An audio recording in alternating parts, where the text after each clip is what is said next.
সারা দেশ জুড়ে তরুণ দল যে ধরনের বিশৃঙ্খলা দেখিয়েছে, এখন হাসনাত, সার্জিস বা নাহিদের পক্ষে সেই তরুণ দলকে আসলে সামাল দেওয়া সম্ভব না। তারা তাদের মাথার ওপর বড় ভাইদের খুঁজছেন। বাংলাদেশে নাহিদ, হাসনাত, সার্জিসদের গড়া নতুন দল এনসিপির ওপরে রাজনৈতিক দলটিকে গুছিয়ে আনার চাপ ক্রমাগত বাড়ছে।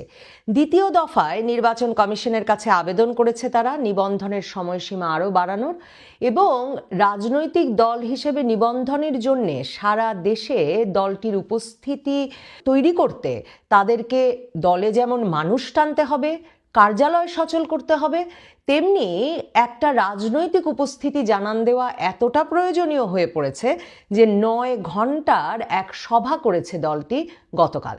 এবং সেই সভায় তারা নানা রকম সিদ্ধান্ত নিয়েছে, কারণ মনে রাখতে হবে দলটির এখন পর্যন্ত সারা দেশে উপস্থিতির হাল কতটা খারাপ বা নাজুক তার একটা আঁচ আসলে এই নাহিদ ইসলামরা রোজার মাসে পেয়েছেন। রমজান মাসে বিভিন্ন জায়গায় বড় বড় ভেন্যু ভাড়া করে, বাংলাদেশের বিভিন্ন জায়গায় বড় বড় ভেন্যু ভাড়া করে ইফতারের দাওয়াত দেওয়ার পরেও প্রতিটি ইফতার পার্টিতেই শেষ পর্যন্ত এমন বচসা, এমন হাতাহাতি, মারামারি হয়েছে যে শিরোনাম হয়েছে। এবং নাহিদ ইসলামরা শেষ পর্যন্ত ভার্চুয়ালি বক্তব্য দিয়ে বিভিন্ন জায়গায় সংযুক্ত থেকে নিজেদেরকে নিরাপদ রেখেছেন। কাজেই এই নেতারা নিজেরা রীতিমতো বড় ভেন্যুতে বড় আয়োজন করেও নিরাপদে গিয়ে বক্তব্য রেখে আসতে পারছেন না কোনো সুশৃঙ্খল সভায়। কাজেই রমজান মাসের অভিজ্ঞতা থেকেও দলটির ভেতরে সারা দেশে রাজনৈতিক উপস্থিতি জানান দেওয়ার মতো করে দল সংগঠন কতটা কঠিন সে বিষয়ে একটা আন্দাজ তৈরি হয়েছে। এবং সেই আন্দাজ থেকেই তারা আরও জোরে সোরে এখন ভাবছেন যে আওয়ামী লীগ নেতাকর্মীরা যাদেরকে গত 8 মাস ধরে তারা ব্যাপকভাবে কোণঠাসা করেছেন, হামলা, মামলা, বাড়িতে অগ্নিসংযোগ, এলাকা ছাড়া করা, এরকম নানা অবস্থায় সারা দেশ জুড়ে একরকম লুকিয়ে বেঁচে থাকা আওয়ামী লীগ নেতাকর্মীদের দলে আনতে পারলে দলটিতে রাজনৈতিকভাবে অভিজ্ঞ, সংগঠনে অভিজ্ঞ একদল মানুষকে নিয়ে আসা যাবে এবং তাহলে মোটামুটি একটা অটোমেটিক্যালি তারা একটা তৈরি দল পেয়ে যাবেন, এমন একটা প্রত্যাশা বা স্বপ্নের মধ্যে এখন তারা আছেন। এই স্বপ্ন বা প্রত্যাশা তাদের আসলে ছিল গত আগস্ট থেকে।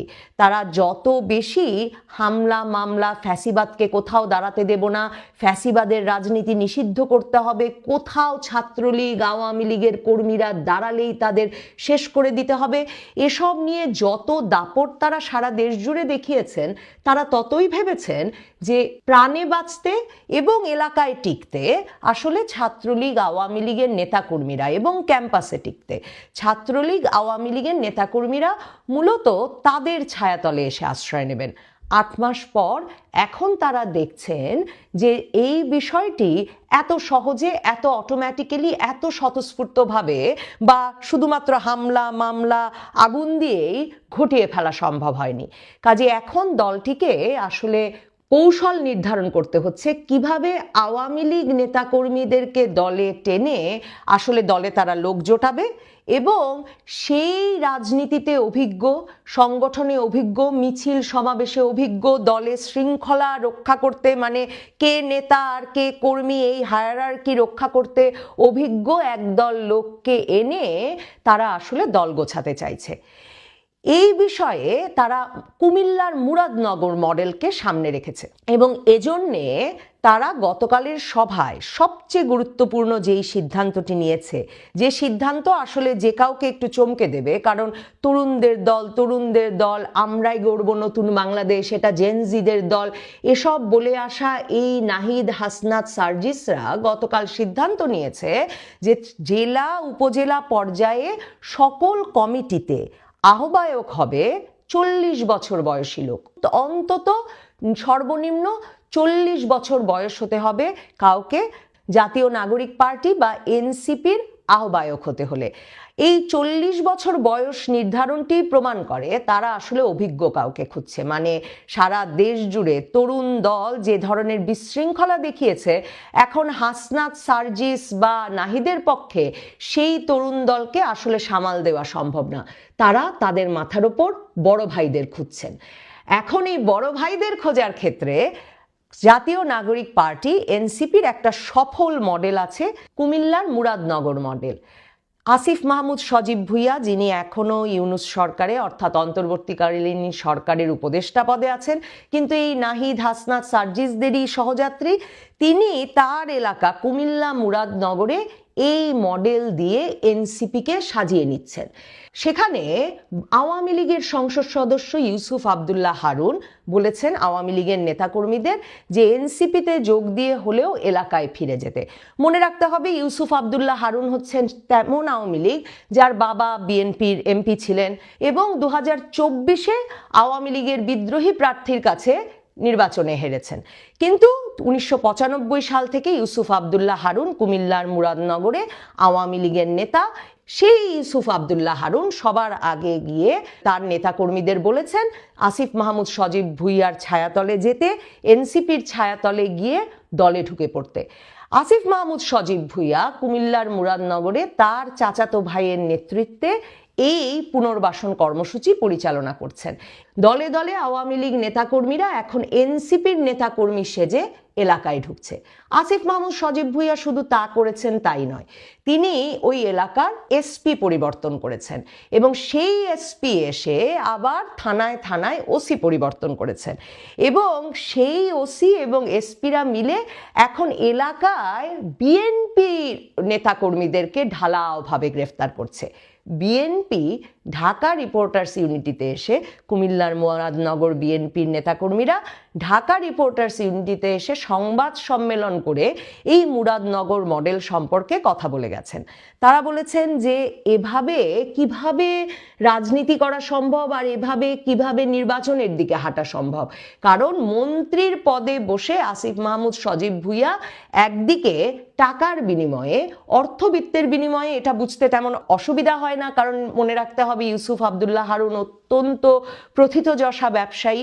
কাজেই তার পূর্ণ সহযোগিতায় তার দলের নেতাকর্মীরা, মানে তার সময়ে তার অনুসারী যেসব আওয়ামী লীগ নেতাকর্মীরা আছে, তারা আসিফ মাহমুদ সজীব ভুইয়ার নেতৃত্বে এসে এনসিপিতে যোগ দিয়ে এনসিপির কমিটি সেখানে জোরদার করছে।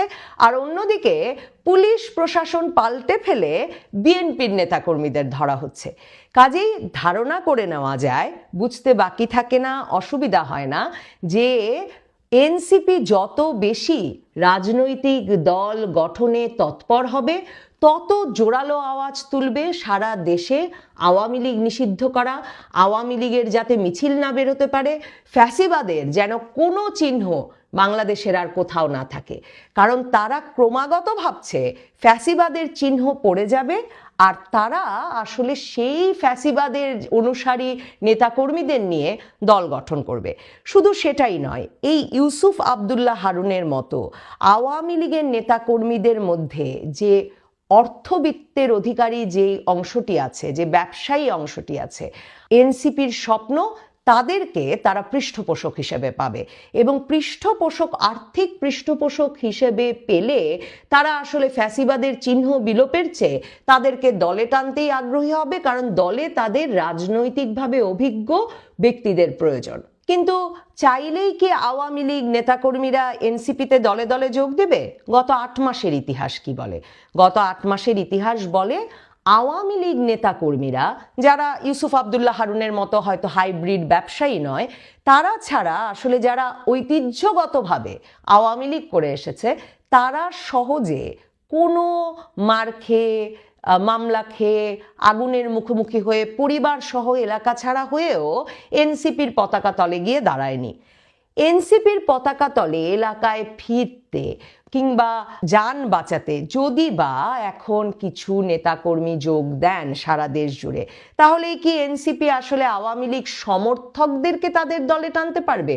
আমরা যদি ৭৫ পরবর্তী আওয়ামী লীগের ইতিহাসও দেখি, আমরা কিংস পার্টি গঠন হতে দেখেছি। বিএনপি প্রেসিডেন্ট জিয়া ক্ষমতায় থেকে সামরিক আইনে ক্ষমতায় থাকা অবস্থায় রাজনৈতিক দল গঠন করেছেন, সেই রাজনৈতিক দল নিয়ে নির্বাচনে গেছেন। আমরা জেনারেল এরশাদের ক্ষেত্রে সেটা করতে দেখেছি, এবং সেসব সময় আমরা দেখেছি যে আওয়ামী লীগ এবং জেনারেল এরশাদের সময় আওয়ামী লীগ বিএনপির কিছু ভাগ, বিশেষ করে আসলে বিএনপির নেতাদের ভাগই জাতীয় পার্টিতে গিয়ে যোগ দিয়েছেন। আর জিয়ার পার্টির ক্ষেত্রে আমরা দেখেছি কিছু আওয়ামী লীগ নেতা কর্মী সে সময় যোগ দিয়েছেন বটে, কিন্তু এর চেয়ে আসলে বেছে নিয়েছেন পলাতক থাকা, ফেরারি থাকার জীবনকে, এবং দল কি করে আবার পুনর্গঠন করা যায় একটা সেই সংগ্রামে তারা যুক্ত হয়েছেন।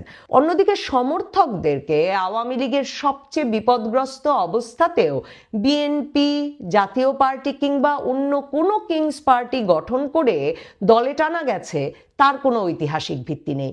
কাজেই এনসিপি আহ্বায়কদের বয়স ৪০ বছর করেছে, দলে এখন একটু প্রবীণতমদেরকে জায়গা দেওয়ার কথা ভাবছে, তাদের কথা গুরুত্ব দেওয়ার কথা ভাবছে, তাদেরকেও তাদের নতুন বাংলাদেশ গড়ায় অন্তর্ভুক্ত করার কথা ভাবছে। এটা আমাদের মতো মাঝবয়সীদের জন্য খুব আনন্দের কথা, খুব স্বস্তির কথা যে আমাদেরকে পুরোপুরি সমাজচ্যুত করেনি তারা। কিন্তু ভাববার কোনো কারণ নাই যে দলে দলে এখন আওয়ামী লীগ নেতাকর্মীরা গিয়ে আসলে এনসিপির আহ্বায়ক হতে গিয়ে উপস্থিত হবেন। তবে আগামীতে এই সময়টায় এনসিপি যখন দল গড়বে, নিশ্চিতভাবেই সারা বাংলাদেশে আবারও পুলিশি হামলা মামলা বাড়বে আওয়ামী লীগ নেতাকর্মীদের ওপর। অন্যদিকে এই এনসিপির যারা দাপুটে নেতা, হাসনাতের মতো যারা ভেঙে দাও গুড়িয়ে দাও করে বেড়াচ্ছেন গত ৮ মাস ধরে, তারা যেসব পকেটে দাপট দেখাতে পারবেন, সেসব জায়গায়ও আওয়ামী লীগ নেতাকর্মীদের ওপর অত্যাচার বাড়বে, তা নিশ্চিত।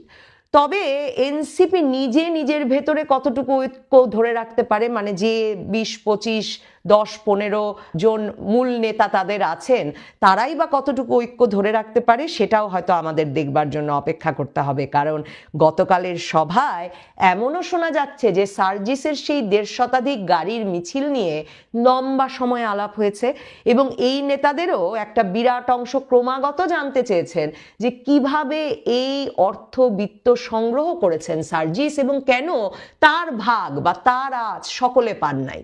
এবং সার্জিস এর আগে তাসনিম জারার ফেসবুক পোস্টের উত্তরে যদি বা বলেছিলেন যে পরিবার থেকে ৫ লাখ টাকা তিনি পেয়েছেন, কিন্তু সভায় প্রশ্ন উঠেছিল যে ৫ লাখ টাকায় ১৫০ শতাধিক গাড়ি জড়ো করা সম্ভব কিনা, আর নিয়মিতভাবে এই লাইফ আর লাইফস্টাইল কিভাবে দেখিয়ে বেড়াচ্ছেন সার্জিস।